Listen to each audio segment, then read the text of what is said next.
Hello जनता जनार्दन, welcome back to my channel. आणि I am so late for this vlog. त्यानंतर मी आवरलं, म्हणजे इथे मी असं बोलले होते get ready with me to get ready with another person, आणि याचा अर्थ तुम्हाला पुढच्या व्लॉगमध्ये नक्कीच कळेल.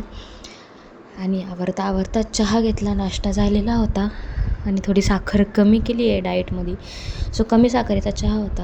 आणि त्यानंतर मी गेलो ते प्रतीक्षा सर्वोदय मेकअप अकॅडमीला, जिथे मी ॲज अ मॉडेल गेलं. ते आमच्या एक ओळखीच्या ताई आहेत, त्यांची एक्झाम होती आणि त्यांना मी ॲज अ मॉडेल हवी होती तिथं. So DM for paid collaboration बरं का.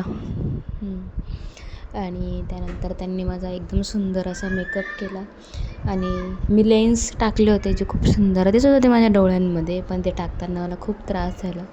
आणि नुकताच एक छोटासा हेअरकट केल्यामुळे हेअरस्टाईलला पण जरा प्रॉब्लेम आले.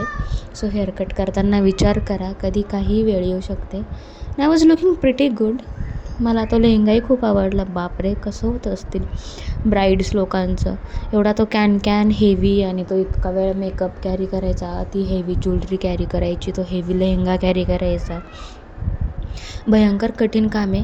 आणि त्यानंतर प्रतीक्षा मॅमने थोडं हे केलं, म्हणजे एक्झामिन केलं सगळ्या गोष्टी, सगळं बघितलं काय कसं आहे, त्यानुसार मार्क्स दिले.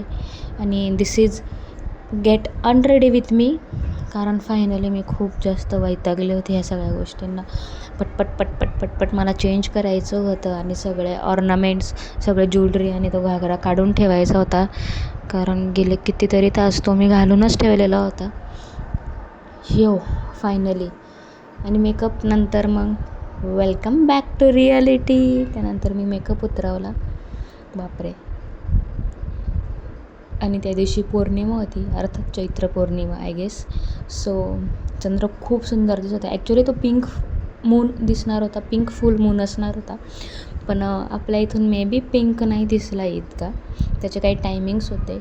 आणि I was so obsessed with my eyes. माझे आईज खूप छान दिसत होते असं मला वाटत होतं.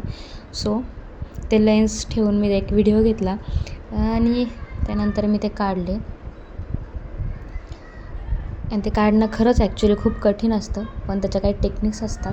ते टेक्निक फॉलो केलं की लेन्स इझिली बाहेर निघून येतात. आणि असा होता माझा आजचा दिवस. Thank you for watching.